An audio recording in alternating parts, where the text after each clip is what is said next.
All right, so we got why does everyone love Rylanor? Now listen, man. We had a whole 24 hours off. I'm gonna be honest with you, it was well needed. Other than that, my boy Mage Kill's looking smithy. To say that Rylanor is universally loved and admired is the understatement of the century. Now I'm gonna be honest with you.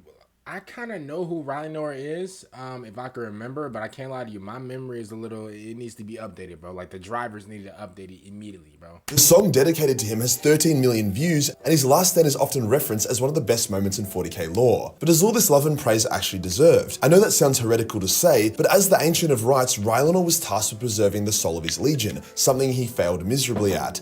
By the way, your boy's playing GTA right now on Twitch. Make sure you guys come through. By the way, before y'all even come through, bro, I couldn't get the face cam, bro. They talking about some the PS4 camera was rare. We couldn't do it. It was $200. Bro, I almost did it too, bro. I almost pulled out a kidney for that PlayStation 4 camera. I was like, you know what, bro? We might as well just rock this thing with no camera. The microphone's good enough. But right now, your boy is streaming right now on Twitch. Make sure you guys come through after you guys watch this video. He fought alongside the loyalists on Isstvan, and his forces lost that. Then when he blew up the virus bomb in Fulgrim's face, Fulgrim survived and wasn't even banished. That's what he did. Bro, he put the C4 in Fulgrim's face like these. Bro, pretend this is the C4. He put the C4 in Fulgrim's face like these. Skadoosh, bro. Pow, bro. Like an old school cartoon. After L after L. So why is our boy Rylanor so universally admired despite never seeming to achieve anything? No, this video isn't rage bait. I too love Rylanor more than my future unborn child. Before we get started, boy do I have something special for you today, as we launch not one. Man, yo, he looking really nice in that suit. Okay, Major Kill. Come on. So for some context, Rylanor wasn't just some dreadnought that was well respected. Each legion had dozens of contempted dreadnoughts, and while those special dreadnought variants were reserved for heroes and champions, Rylanor stood a level above them. See, he was the Ancient of Rites, the keeper of his legion's soul. Rylanor would watch over and manage the recruitment of new Emperor's children into the legion, overseeing them from day one all the way until they became fully fledged battle brothers. Rylanor was also a part of Fulgrim's inner circle, made up of his advisors and closest sons. It was even said that Rylanor was so perceptive and pure that he could detect a lie the moment it was told. So how the fuck? That's cap. That's cap. I know that's cap. I'm gonna be honest with you. Shout out to Rylanor, bro. I don't want to be that guy to hate on him or whatever, y'all. That's cap, bro. Man, yo, I will put him in a 360, bro. Like it's a bad deal. No lie, bro.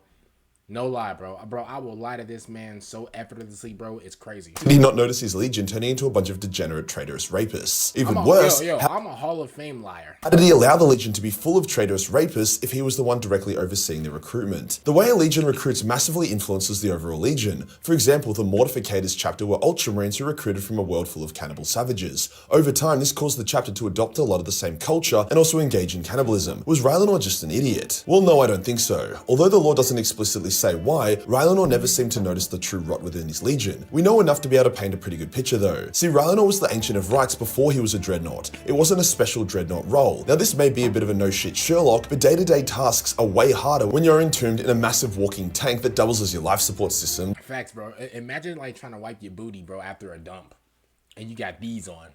Like, just imagine. Like, I don't even want to be like, I don't want to be like dirty or whatever, bro. But like, literally, bro, just imagine, bro. Like, you know how hard that is, bro, to like, just to go all in and just to clean yourself, bro. But like, you in this. That doubles as your coffin. Not just from a physical standpoint either. Being a dreadnought means your overall maneuverability is massively reduced. You cannot just walk around everywhere. Visiting other space marines to check in on them or attend every meeting. Also, when you're in a dreadnought, you feel very separated from reality. You are aware of your weak, half-dead body floating around in a liquid life support tank, as well as feeling the strength of the metal chassis you inhabit. It makes dreadnoughts feel very disconnected and also makes them feel very impersonal. So Rylanor would have struggled to notice the changes within his legion compared to when he was just a space marine. As an example, when Bjorn the Fell-Handed became a dreadnought, he tried to stay chapter master of the Space Wolves, but due to the difficulties of doing his duty as a dreadnought, as well as the mental strain of being a dreadnought requiring him to take longer and longer naps. Bro, it's like, bro, imagine how hot you are too, bro. Like, imagine the temperature. Like, I'm gonna be honest with you. Y'all know, bro, whenever it's like prime summer, like whenever it's like late June, early July, that's when it's like the hottest. Bro, imagine like he's in like the late June era, bro, and he's in one of these, bro. He's in a box like this. Bro, I know his face gonna be like a model in Paris, bro. You know how their faces are so skinny, but like their cheeks are so big, like they on like bro, they have no fat in their face. That's how his face gonna be, bro. He gonna be sweltering. He gonna be sweating 24/7, bro. Imagine how, bro. Oh my goodness, I couldn't even imagine it, bro. If I'm in this thing right here, bro, no lie, yo. Oh man, what would I do, bro? I'm not gonna lie to you, bro. I self-destruct, no lie, for real, bro. I'm not even lying to you, bro, for real. Because yes, it's cool to be a dreadnought or whatever, bro. But imagine like the actual dreadnought, bro. He probably don't think that it's cool. And I wouldn't either. He had to pass on the mantle. Now, Rylanor did not yet need to go into regular hibernations to keep his mind sharp, but he could not perform his role like he used to, with the Ancient of Rites role now being more so honorary. Rylanor was also now mostly confined to the Hall of Rites, maintaining it as a sort of museum for the Legion. Another thing to consider is that when the Emperor's children started to fall to chaos and become degenerates, they did a pretty good job of hiding their corruption. Marines would practice their debauchery in secret, and while there was an evident shift, the Loyalists had no clue how deep the rot went. They just thought Fulgrim was being a bit weird, and a lot of their brothers were being bigger fuckwits than usual. They knew something was wrong, but they thought it was more so a culture thing rather than a full-blown heresy and betrayal. Rylanor did notice that something was wrong, but Fulgrim and the other traitor Marines were able to easily hide most of it from him. Not inviting him to all meetings, confining him to the Hall of Rites, and Dreadnoughts aren't exactly sneaky either. There was no way he could investigate what was going on without getting noticed. That is why Saul Tarvitz was the one to discover the betrayal, not Rylanor, since Saul was able to sneak around and figure it out. Rylanor had also been a Dreadnought for decades before the heresy, turning into one when the Legion was quite small due to their initial gene seed issues. So while he made sure a lot of the OG Emperor's children were trained well and given a proper upbringing and culture, the majority of them were recruited while he was a Dreadnought, thus wasn't able to guide them as well as he used to. So that's the explanation for Rylanor's first seeming mistake. We can still love the big man. Something I want to note is that when Fulgrim sent his loyalist elements from the Emperor's children to the surface of Isstvan to die, he didn't actually send Rylanor despite Rylanor obviously being a diehard loyalist. Rylanor only went to the surface because Saul requested they swap positions, Saul remaining in orbit to continue investigating while Rylanor led the ground forces. Rylanor, seeing that Saul's motives were pure, accepted, despite not really knowing what Saul was trying to do. This implies that Fulgrim had a soft spot for Rylanor, in a similar way to how Mortarion had a soft spot for Nathaniel Garo, or how Horus had a soft spot for Gabriel Man, bro, I don't care if you got a soft spot for me. Yo, if Fulgrim has a, if Fulgrim has a soft spot for me, bro, I don't care. I'm sorry, y'all, and I'm gonna be honest with you. I'm not no ruthless man, bro, but I'm gonna keep it real, bro. That freaky deaky man, he gots to go instantaneously. He gots to go. Hey, yo, I don't even want him having even a spot for me, bro. Don't save no spot for me. As a matter of fact, bro, give my ticket away. I don't want him to have no soft spot for me. What are we talking about? He likely would have imprisoned Rylanor after the atrocity and done everything he could to corrupt him. This is further evident when Rylanor and Fulgrim would come face to face, thousands of years later. Instead of killing Rylanor, Fulgrim wished to turn him to chaos, so even Fulgrim loved Rylanor in his own twisted way. In regards to his performance on the battlefield of Isstvan, you can't really blame the dude, as victory was literally impossible. You had a smaller loyalist force, reeling from the betrayal, low on supplies, fighting against multiple enemy legions led by Primarchs, backed up by orbital support and Titans. It was an insane feat of effort that the Loyalists lasted as long as they did, and that they killed as many traitors as they did. Rylanor played a big role in that defense, only withdrawing when all was lost into a deep bunker that had something spicy in it that the Loyalists thought they could maybe use. However, a squad of traitor Noise Marines followed Rylanor, wounding the Dreadnought before he managed to kill them. So Rylanor did not let anyone down or disappoint. He fought like a hero of legend, even surviving the Noise Marine attack. Against the odds he was pitted against, victory was never on the table. Here's the thing, bro. Rylanor kind of reminds me of like one of those he kind of reminds me of like one of those characters that you need, even though they really don't win anything. And I don't want like he's a very useful character, if that makes sense. Like you kind of need him, if that makes sense. Like he's not a throwaway character, even though he's not like he's like a winner, like, you know, just that's it.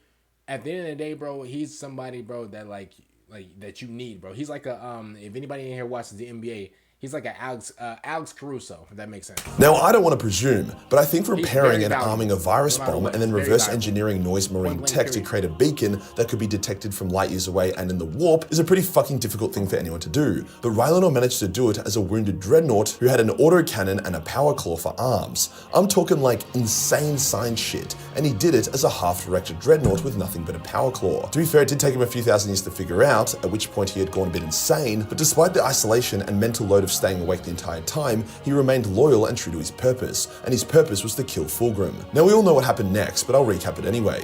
Using the noise marine tech, Rylanor sent out a signal, a beacon, that reverberated in the warp. Fulgrim heard it, as did Magnus. Magnus sent a team of Thousand Sun sorcerers to investigate. Fulgrim personally left his pleasure planet, one of the few times he ever did. He started bumping that new Playboy Carter, bro.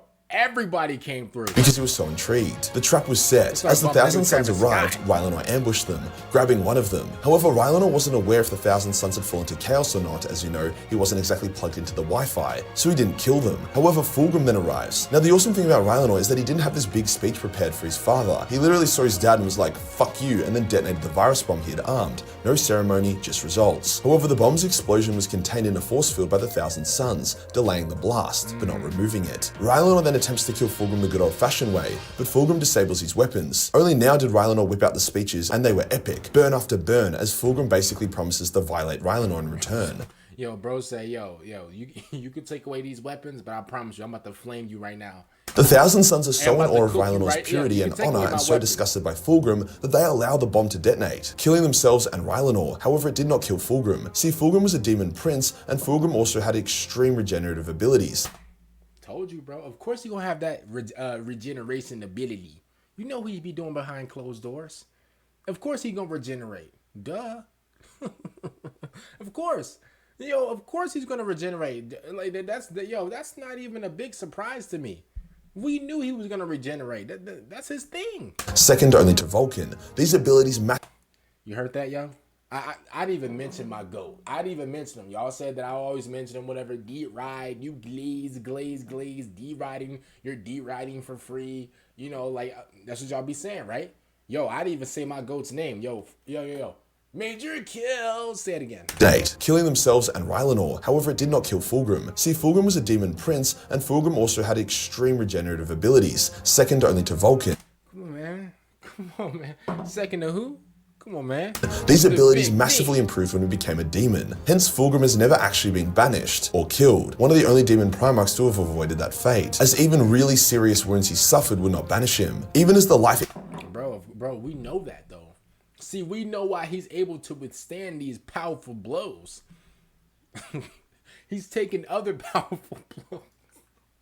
Bro, the virus ate away his form, and then a fire blast turned him to ash. He managed to regenerate on Isstvan. So you could say that Rylanor's plan was a failure. Thousands of years of meticulous work and planning for nothing. Only his own death and the death of a few actually pretty chill Thousand Sun sorcerers. But that wasn't really the point. Success or failure doesn't dictate if you should be loved or not. Fulgrim did lose that day. His ego was permanently scarred. He was denied something he wanted, and there is even a popular theory going around that Fulgrim's 40k form is so much uglier and less majestic than his 30k form because of... Yo, they third form freezed him. Oh my God. I mean, he was already like, ugly, whatever. I don't sit here and judge men, but like I'm gonna judge Fulgrim. He was already cooked, but like I can't lie to you. This version, his humiliation at the they hand third form freezed him. Of Rylanor. He was so humiliated that when he regenerated as a monster, not as this terrifying but beautiful creature he once was. He was never beautiful, but well, I'm gonna let you get it off. Meaning Rylanor could have permanently scarred his father. It also could explain why Fulgrim has been hiding on his pleasure planet, instead of decimating the Imperium. That is just a theory though, but for me... You heard him, pleasure planet. Pleasure planet. It's 100% headcanon. So despite his near constant failures, the failure to stop his legion from falling to chaos, the failure to beat the traitors on Isstvan, and the failure to kill his father, why is Rylanor so revered and beloved? It's because he never backed down, never faltered, and never backed down, never what?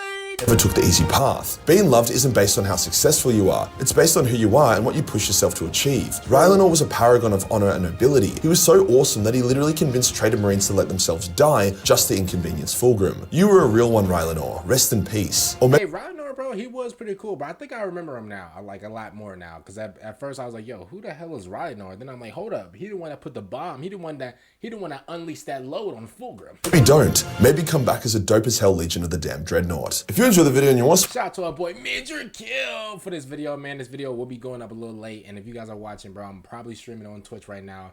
GTA 5 playthrough, man. And then after we play GTA 5 playthrough, like after we do like the entire playthrough, we're gonna be doing online as well. I actually cannot wait to start playing online for you guys, man.